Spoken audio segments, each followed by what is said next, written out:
All right. Well, hello, everybody. Welcome to today's presentation using flowchart shapes for communication. And so it's Monika Wahi here, and I just wanted to let everybody know this October I'm holding these three events where I'm talking about PowerPoint. But it's not just any old PowerPoint, okay? These three events I'm talking about is how to use PowerPoint to make these diagrams that I always make, these curation diagrams. So and this is the first one, and I'm sorry I posted it late, so not a lot of you are going to show up probably, but I'm recording it and I'm going to put it on YouTube. So if you're watching this on YouTube, welcome too. And if you're here, welcome. Thank you for showing up today. So what I'm going to talk to you about today. So I'm going to have 3 lectures in October, and this first one is going to be about flow chart shapes in PowerPoint. And the main reason why I wanted to hold this is when I was a little girl, my mom studied programming, like she was studying it, and she had these books at home, and she even had this template. I remember she had this template where you could make these flowchart shapes, and it said on the template what the shapes meant.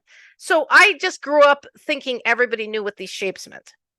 But then I had a PhD student who maybe she'll be on here. I don't know if she's on here. I'll say hi to her. But she is in computer science, so she was doing the real deal. And she made a diagram one day, and I just started giggling. And she's like, "Why are you laughing at my diagram?" And I'm like, because you use the weirdest shapes. Like, these shapes aren't the right shapes to use. And she's like, there's the right shapes. And I'm like, yeah. And I started noticing, the other problem is if you don't know that these shapes are out there and they mean something, then it's like knowing a word. Like, if you don't know a word, you're not going to use it. So the fact that you know the shape exists means you can use it in a diagram. So that's another thing that I wanted to say. Now, a lot of you, I don't know who's joining today, but if you make these diagrams already, you might use some sort of program for it. Like Visio is an old program that was used for this. Today's lecture and the 3 that I'm doing in October are on PowerPoint. Why? Well, first of all, everybody has PowerPoint, and most people by now sort of know how to use it. But a lot of people do not know how to use it for this use. And it's so simple to use PowerPoint, but it's not always easy to use it for this particular use. So before I go on, let me advertise to you something free, which is awesome, right? I have been holding my workshops on application basics, and I'm holding a workshop. Well, it's like one workshop. It's a 3-day workshop, right?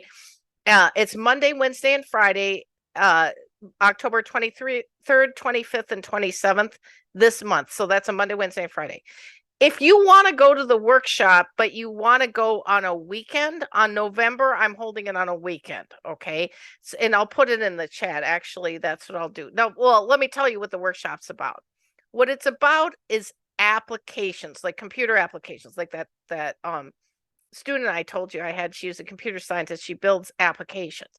The reason why I have a whole course in just like applications is because if you're a data scientist and you learned like biostatistics, like you came through like public health or something that's not business, then not only do you not know what these shapes mean, but you don't know a lot about what happens when people build applications. And the reason why you need to know is because we are data scientists and we are analyzing data that are coming out of applications. Like the last time I held the workshop, one of the applications that came up a lot was Epic, big EMR application, right? So you're probably, if you're in health analytics, you're probably going to get data out of Epic. How did Epic get built? How does it get there? How does it store its data? If you're curious about all those things, what people do when they're application architect, you want to come to this free workshop. So it's a 6+ hour workshop, but not all at once, right? Like, so each session is about 3 hours, 2 to 3 hours, depending on how many people show up. And it's noon Eastern time. And there's 3 group sessions. And then there's one private wrap-up session with me. And all your materials are online. There's a course online that it follows. but it's a workshop. Like the last workshop I just did was really awesome. Everybody, you do these group challenges, and it was really cool. So if you just want to network, come to the workshop, and you'll meet some people who think like you. Okay, back to our regularly scheduled program. So if you're going to make a diagram, why are you making a diagram? Right? It's because words are failing you. You can't make a table. You can't explain it in that. You need shapes. Like you need, images. So flow charts have been used in engineering even before computers were invented. And so often what you're trying to diagram, especially in data science, is a flow or some sort of process. And in engineering, they were always trying to do that. So they invented these shapes. And the shapes are connected by arrows depicting some sort of process flow. And I'm telling you, in data science, it's super useful to have that because you're often doing like ETL, extract, transform, and load. You're often doing stuff with data, even if you're not moving it around, you're just like doing stuff with a variable. And it's very hard to explain it just like in words. And it's a lot easier sometimes to just make a diagram about it. And so, even the simplest workflows, I've made a diagram of them, and it helps everybody. Like, I don't know what you do with the diagram. You just look at it while you're talking, but it helps like keep you unconfused because data is very confusing. And so that's why it's really important in data science. And so if you download these slides, what you get is you'll get a link to my data curation foundations course on LinkedIn Learning, which is sort of like a foundational course for making these diagrams. In that course, I don't teach you PowerPoint, but I teach you kind of like how to make these diagrams or the tables or how to keep the documentation, how to do data curation. Basically, that's what it's called. But what I'm talking about today is sort of from my online course. My online course is PowerPoint for visualizations. I'll show it to you in a second, because we can use PowerPoint for data curation, but PowerPoint isn't always like easy to use because and actually one of the three lectures I'm going to give you is about the defaults in PowerPoint, like the manufacturer's defaults. You have to fight with them. And so often when you're doing data curation in PowerPoint, you need to reset the default. So you'll want to come to that one. But today I'm just going to talk to you about how to use the shapes, whether you're in PowerPoint or not, like what the shapes mean and how to use them. And then and I put 2 blog posts on the slide. One is how to make an ETL documentation pipeline. That just shows you how to make pipelines, right? Like an ETL pipeline. It doesn't really talk about PowerPoint, but it gives you an idea of what I'm teaching you today, how you can apply it. And then I just posted this shapes and images for data viz, which kind of is a companion to this lecture here. It has a lot of the same information, but then you can read it. All right, so let's just go on here. I talk a lot. Oh, this is a screenshot of just the information in my PowerPoint for visualizations course.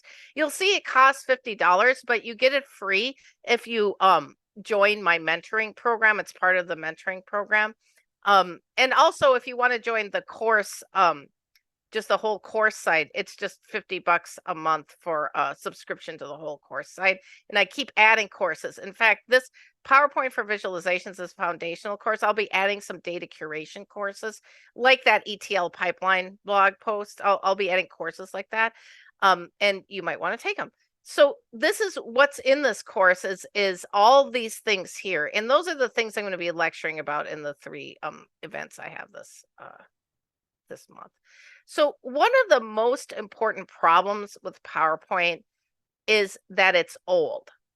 And that means it has been around a long time, and they don't want to like if there was a menu before and then they reversion PowerPoint, they don't want to take that menu away because people are using it. So but let's say people can't find things. And this has been the problem with Microsoft is they have a lot of features. Like I remember going to a Microsoft thing once. It was like some presentation. And they said, we did the survey of all these people, like what features do you want added to PowerPoint? And all the features they wanted added, they were already in PowerPoint. It's just people didn't know where they were. So what they were saying at that lecture, and that lecture was in like 2007, they were saying, oh, so we're adding more menus to try and make it so people can get to stuff.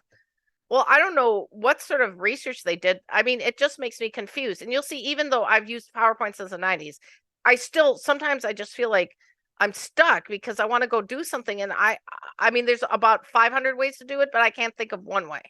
I mean, if that happens to you in PowerPoint or any program, don't feel bad. That's what's happened. So one of the things that I'm going to sort of show you, I've got some example slides I play with in the course, is just how these things are arranged and how to get to them.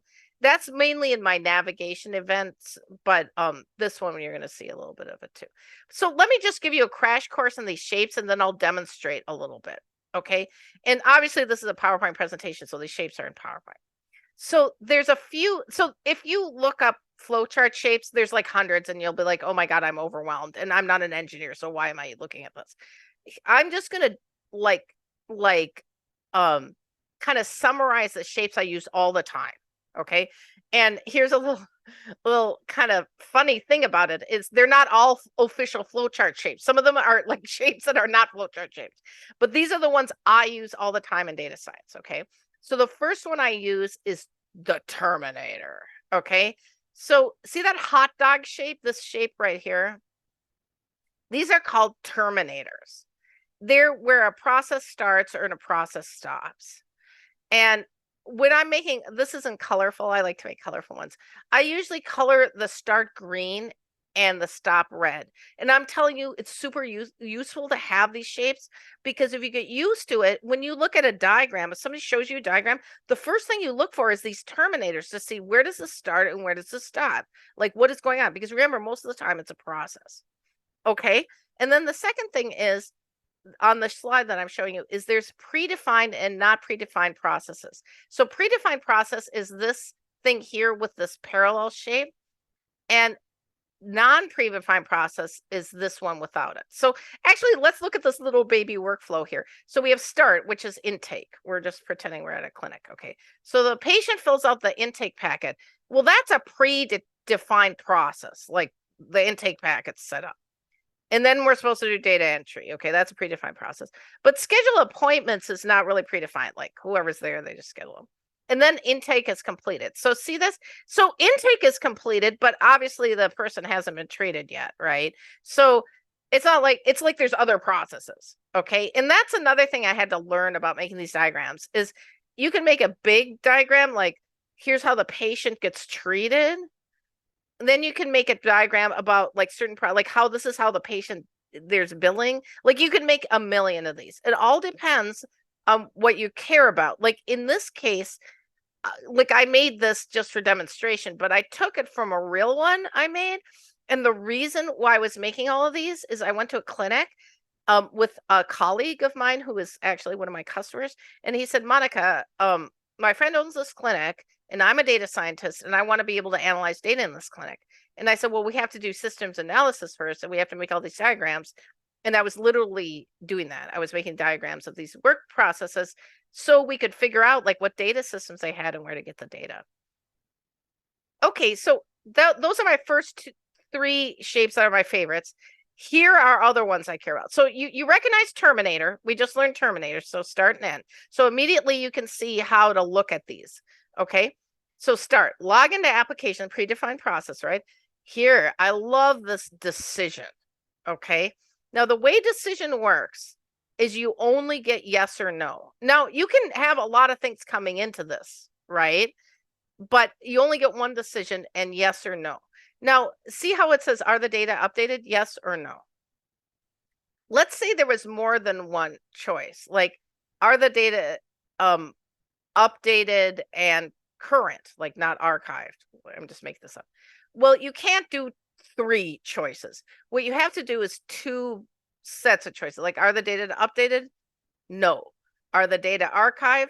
Yes, no. You know what I mean? Like under the no, you would have to put the next. So that's how you end up with a decision tree. So once when I was doing a database, there were these clinicians and they were like, we can't enter, we have to choose a primary diagnosis to enter here. And Monika, we don't know which one because we all have different ones. Then I created a decision tree that's like, Is the primary diagnosis Alzheimer's? And if the answer is yes, then enter that. And if the answer is no, is the primary diagnosis some other dementia? And if the answer was yes, enter that. If the answer was no, is the primary diagnosis stroke? Then the answer is yes. It's like kind of like that way I could get the most accurate of like what I was looking for. And so that's how you do serial decisions. But this is a simple. So you log into the application. Are the data updated?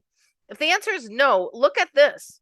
This is a manual process. So see manual data entry. That's what this trapezoid means. So manual processes are often needed in healthcare, data science, whatever. Like in this case, it's manual data entry. So if something is manual, then I use that. And then so manual data entry goes here. If the data are updated, then you go yes here. And this is a really common thing, that if something is not if the answer is no, you have to do something, and then you go back and it's fine. And if the answer is yes, it's fine. Then you see this diagram. It says run quarterly reports. Well, what's a report? It looks like a little report, right? You can have, like, this says run quarterly reports. So this is a repeat shape, but you can also have just one. Like if I'm making a document or training manual, something, I'll just put like one. Like I'll say control to training manual. I'll just put one of these. But this is it. They're two different shapes. Like this isn't me putting 3 on here. I think you could just pull 3, or maybe I put 3 on there. Sometimes it depends on what program you're in, what flowchart shapes they give you. But the ones I'm talking about here is usually the ones they like to give you. And then we have the end here. And again, this is just the end of this particular little process, right? So then here's a few others that I use that I just love. Okay. So the first one on this is data. See this can? I used to work with this consultant. She'd call it a garbage can.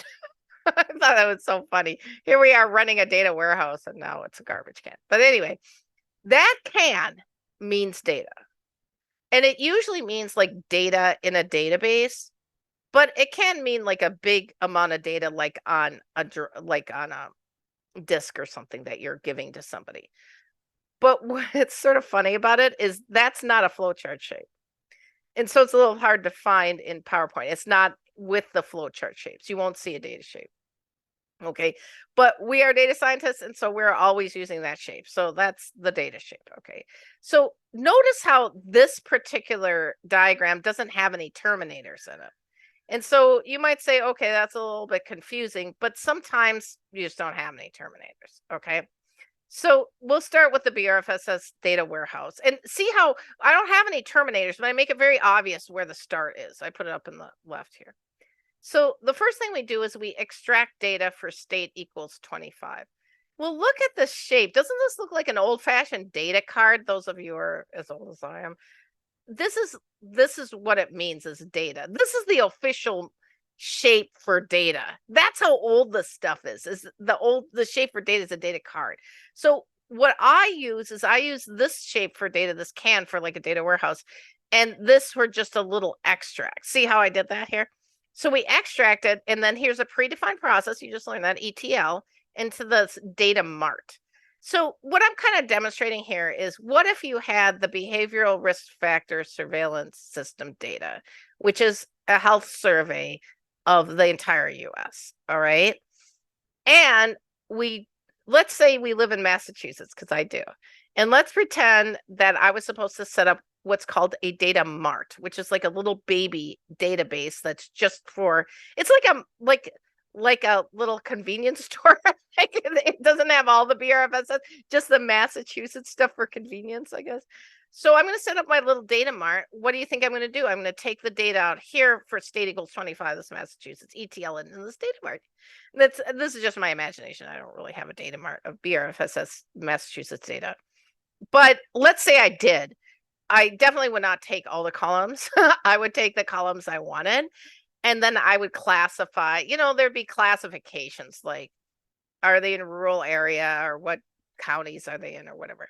So I would initiate classification macros. And this is based on kind of real life. When you have a data warehouse, you end up doing a lot of this. And what I would end up doing, so see this thing, this is like a repeated process. It looks like a big Q kind of. So I'd say run through 20 classification macros. And again, I say macros, I was probably doing this in SAS, right? And so so that's another diagram, this repeat processes. That way I don't have to go through each macro or whatever. And then load into dashboard, predefined process. Now see this CONT stands for continued. This is not a Terminator. This is referred to another diagram. So when you run out of room on a diagram, you can just do this continued, but you might want to do like an A here and then like an A on the next. Like if you have a big, try not to make big diagrams. I try not to make big ones. I try to just figure out what I'm trying to say and make it fit on a slide. And it's okay to say like multiple things. Yeah, so basically I try to make my when I started making diagrams, I wasn't very good at it. I mean, I just made the diagrams for myself, and so I just kept making them bigger and rearranging it, and and you're not really supposed to do things like this. That looks terrible. I should be like aligning these things, and everybody make fun of me. But it's better if you just kind of have to sit back and say, why am I making this diagram? What am I trying to sort out? Like this diagram that we're looking at right now, what I was probably trying to sort out was how we did these macros, like where the macros fall in this whole big picture, because people would see, oh my God, you have these 20 macros. Oh my God, I'm going to die. And I'd be like, no, you're not going to die. They're well run. Everything's going to be okay. So here are some more. So these, I already talked to you about data. These are bonus shapes that are technically flowchart shapes. And I'll get to PowerPoint in a second. I'll show you what I mean by that because of the way they're arranged on the menus. So data or data set is this can shape. And then internet or network is this cloud shape. Okay. And sometimes you'll see on one of my diagrams, I use a zigzaggy cloud. You can use different cloud shapes, and they don't always mean the internet. Sometimes they just mean a network, like a network that's not a wired network. Usually it's like a cell phone network or something coming through the air. But remember, the purpose of these shapes is not so you pass engineering class. The purpose of these shapes is to communicate what you're thinking. So if you're not thinking internet or data or whatever, you're thinking something else, you need a different shape, right? And then also we have call outs. And again, this cloud shape is not an official flowchart shape. And then we have these call out shapes. It's the speech balloon thing. And those are not official flowchart shapes, but they're so useful. And you'll see, I'll show you an example of it. And then we also have just icons or graphics. Now, when you're trying to represent a data set, you might as well use this can shape. But if you're trying to represent like a video conference or an online discussion or whatever, why not use a graphic? Like it just says more, right? And maybe if you're trying to like make a dashboard, then you're gonna, maybe use just this icon that just says, that just has a dashboard, right? And so, so your goal is always visual communication. And so, if you take my PowerPoint for visualization course, that online course, you'll get these free slides that come with it, just because it's easier to practice with PowerPoint if you already have some slides, right? So these are just 3 I made, and they're sort of loosely based on, true stories. But as you can see here, this already has some shapes on it. But let's go and figure out, well, where are those shapes? Like, let's say I wanted to add a shape. What would I do? Well, usually when you start PowerPoint, like I can't talk, you're on this home. And so I just want you to look at like the menus for a second. So you're usually on home, and how do you know you're on home? Well, that changes. Like in this new operating system that I'm using here, and I'm in Windows, see how it's very hard to tell, which one it is. It's just this. So I have to, like, if I go to insert, everything changes. This is called the ribbon. And this is really hard on me. Like it's a lot of cognitive load. This UI is very difficult.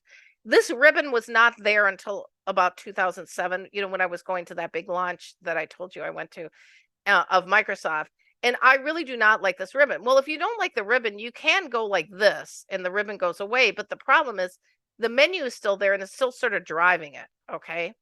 So if you're on home and you want to get to these shapes, if you happen to be on home, you have to be on home, then you can go over here and you get the shapes menu.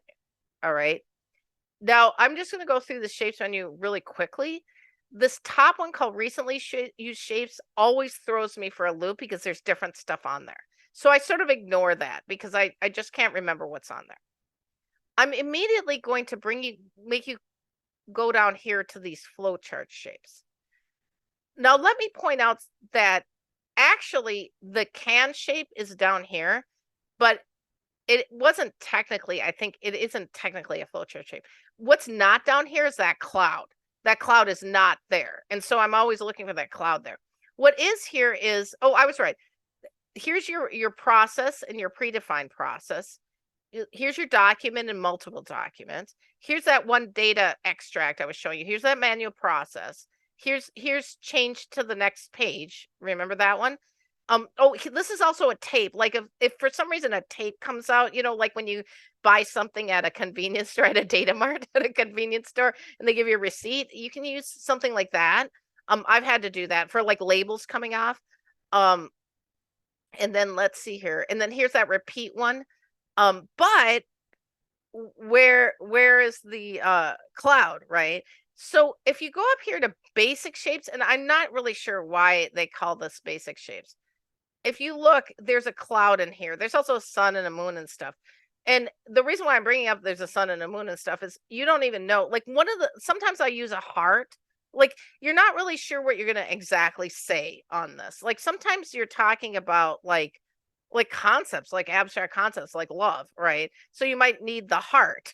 So again, this is not engineering class. You're not trying to get an A. What you're trying to do is communicate. So if you need to use one of the other shapes, and you think it's going to do a better job than the flowchart shape, definitely use that. Okay. So what we've gone over is the fact that you should go down here and look for a flowchart shape. But if it's not there, there are basic shapes here. There's a lot of arrows. And if you actually take my course, you'll see that there's different arrows. Like this is a bendy arrow. As you can see, it bends. Like these are it's like this arrow right here. See this bendy arrow? And actually, if I move this around, actually this is supposed to, if I make this connect, see how it connects? If I can move this around, right? And if I make this connect, see, this is not a bendy arrow. So this is a good example of what happens if you have a non-bendy arrow and you start moving stuff around, right? So what should I do? Well, first of all, I should make this a bendy arrow, right? So I can click on it and delete it. Now I'm going to try to use the shapes. Okay, so it says lines, but this is a bendy arrow. But then if you want block arrows, and that's what I'm saying. That's why you have to take my course. Okay, so now I'm going to click on this and see, it's the ugliest arrow in the world, but I'll teach you a bonus. If you go over to the home here, you'll see this thing. This is called the format painter. So I like the way this is formatted. So I'm going to click on it. Then I'm going to click on the format painter and I'm going to format paint this. Ta-da! Now it looks the same. So now that I changed it into a bendy arrow, like see how you couldn't see it before, but now it bends around? So that's good, but it's going to get me in trouble with the people in the IT department who's like, Monika, that looks terrible, right? Okay, so let's say that we want to add a shape and we know what we're doing. Oh, I want to show you something here. Notice how when I clicked on the shape, this shape format thing came up here, okay? And now, let's say I want to format that shape, but I click somewhere else, ta-da, it goes away. Oh my gosh, I go crazy. So let's say I don't like where this arrow is. I want to put it somewhere else. Well, if I'm not on it, I can't format it, right? So I click on it. So always click on whatever you want to format. Just make sure that it's clicked on. Okay, so now that it's clicked on, I could change it. I can go over here. Now, what do you think? This is the most confusing thing in the world too. Like, how do I want to change it, right? And notice here on the shape format, you can insert shapes from over here. How about that, right? And so already you're seeing, oh my God, this is so crazy. And then if you're like, I don't know what to do. I just don't know what to do. What I often do is I do right click and I just look at what's there. And it often isn't what I want. Like this is format background or whatever. But if you right click, like if I right click on this, right click, I get a totally different menu. And so here I can do format shape, which I teach in the course of how to do format shape. And what's interesting is in this format shape, you saw me, like you actually saw me formatting this line a minute ago using that up here. Here is where I would format it here, and look at how different this looks. So it's really confusing. But let's just say that we wanted to make a diagram, right? And we wanted to show something here. Let's make a new slide here. So what I would probably do is I would probably start with go on the shapes and go to the flow chart, and I'd do this Terminator. And then I'd sort of decide, like, how do I want this to look, right? Like, how am I presenting this thing? And so maybe I want it to be a very clean presentation. So I want the outside to be like black, but maybe I want there to be some sort of color coding. So I'll put like some red here. Now, right here, I hate this palette, but you have to take the course to learn how to fix that. Or come to my next event on setting the defaults, because I'll show you how to fix that. Okay, so then let's say we're going to start. We're going to say, I don't know, we'll just say start process. So already I don't even really like that font, you know. And so I'm clicking on it. What do I do with the font? I've got shape format over here, you know, and I don't even know what to do. But what you can do is you can go to home and then see shape format still there, and you can still use the home stuff. So if you get used to home, you can. So there, I started this. This is really bright. Let's change. Okay, now I want to change the color of this. How do I do that? Well, I could go over to shape format, but I see this here. Like normally I don't even notice that, but now I'm noticing it, and I'll just make it like orange. Okay. So let's say that I want the process to be like getting people like into a workshop or something, right? So I might be like, send out invitations. Like, let's say we're going to send out invitations. Well, what's a good invitation? Well, this looks like invitations, right? Okay. So I'm going to see this is ugly. This is not what I want. So I'm going to click on this and go over here to the format painter and paint it like that. I don't know what color do we want. Let's make them blue. So we'll say send out invitations. Okay. And then let's see here. To workshop. And then let's say we want to hold the workshop, right? Well, this looks like an online workshop, right? So why not then come over here and use this diagram to be like hold workshop, but then we need like some sort of, like here, I'm going to shapes, and recently shapes is this text box. Okay, is a text box a shape? Okay, so I don't even know. Hold workshop. Okay. And I haven't even made the lines yet. I have to make the arrows. So I showed you how to do it. But it's such a pain, right? Like, because you end up, you know what? I'm going to just steal this one. I'm going to just do copy, and then I'm going to come over here and just do paste. I know it's really fat, but I like that fat arrow. So let's click it on here. Okay. And now I'm just copying and pasting. I'm doing Control C. Now, see, you want it to hold on here. Okay, so hold workshop.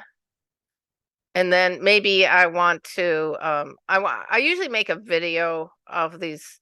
Well, I wouldn't make a video of the workshop. I usually make a video of these events. And so let's just pretend I'm going to make a video of it.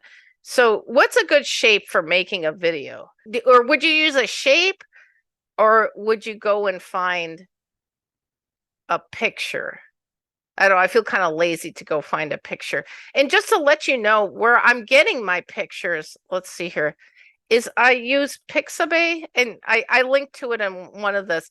The reason why I use Pixabay is you can get like clip art and stuff that's good for this stuff. Okay. So anybody got an opinion about what shape I can use for video? I'm too lazy to put in one. So let's you know, and you can kind of make one. Like here, I'm going to make one, right? I'm going to make this like this. This is going to be like a movie, like an old-fashioned movie. Okay. So you see how I'm doing this? It's going to be like this with with like a circle. I'll just put a circle, and now I don't even know where to put. Okay, so I'm gonna go to, oh, here I can put the circle here. Okay. And now I think I'm just gonna fill it in with black. See how I made this little movie projector? Okay, and then but remember, it's all about visual communication. So if this doesn't look like a movie projector to whoever you're trying to communicate with, then that's a problem. Okay, and I'm saying make video and post. And so now copy paste. And again, you know, if there was a flowchart shape for make video or for video, I would have just used that. Like if I was making data, see, this is a problem because this looks terrible, right? And then you might have noticed that this, I don't think that the outline, I don't want any outline on here. There we go. And again, I'm going a little fast for you, but if you want to take the course or you want to come to my workshop, I'll show you all kinds of stuff there. And then of course we got, you know, we're making post video, then I guess we stop, right? So here, make video and post, and then I'll say stop. I guess I got to put this up here if I'm going to do this. So this thing where I'm fussing around with everything is like what you do. You just sit and fuss around with everything until it's clear. Okay. Okay, so what I did was I used some standard shapes and I used some shapes from the flowchart. But my whole point was to actually explain to you, you know, this process of inviting people, then holding it, then making a video and posting it. But like, that's what I was trying to communicate. So let's say I was like trying to hire somebody and said, hey, I need you to help me with these workshops. This is what the process is. And they looked at it, they'd be like, oh, okay, I get it. I get it. You have to hold it and then you do the workshop or whatever. And so that's really the value of getting to know PowerPoint and getting to know how to fight with it and get it to produce shapes you want. And like I'm telling you, this looks terrible, right? But you don't have to, it doesn't have to look terrible. Like here, I've learned how to do this thing. See, I'm using this shift and I select these. I can go up to arrange and align, and then they show you this diagram here, put align middle, and that'll help with this whole ziggity zaggity thing, but you still have to play with it, right? So it's still a lot of work. So so basically that is my my presentation for you today. If you come to my online course here, here you'll learn all of the stuff. Like I'll teach you all of these things. All of these are like videos of me literally demonstrating what I was just demonstrating to you, only not doing it super fast, like doing it slow so you can learn it and so you can do it with me. And then here you get a challenge where I say, okay, now you have to do blah, blah, blah, and let's see if you can do it. And so, so yeah, so you want to check that out if you want to get more into this data curation. That's why I'm posting these courses, because I haven't found anything on the web. And this was from, what I'm showing you today is from a particular lesson in there that is much more explicit than what I went over today.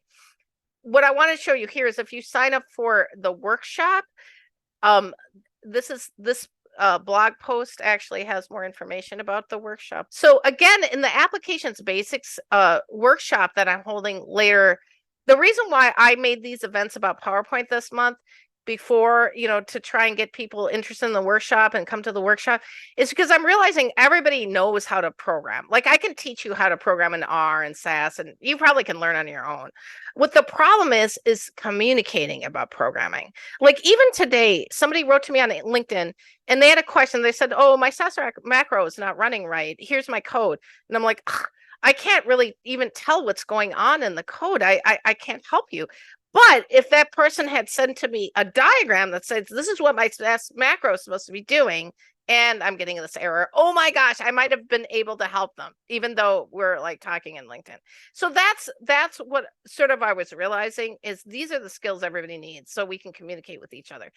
And that's basically a lot of what happens in the workshop is I'm teaching you how to make these diagrams and how to explain applications to each other using diagrams, using metadata, and using, and I'm telling you the terminology for all of that. Like there's a set of terminology that we don't learn in healthcare that you need to know, because just like with these flowcharts, they're concepts and we need to be empowered with the knowledge of what they are.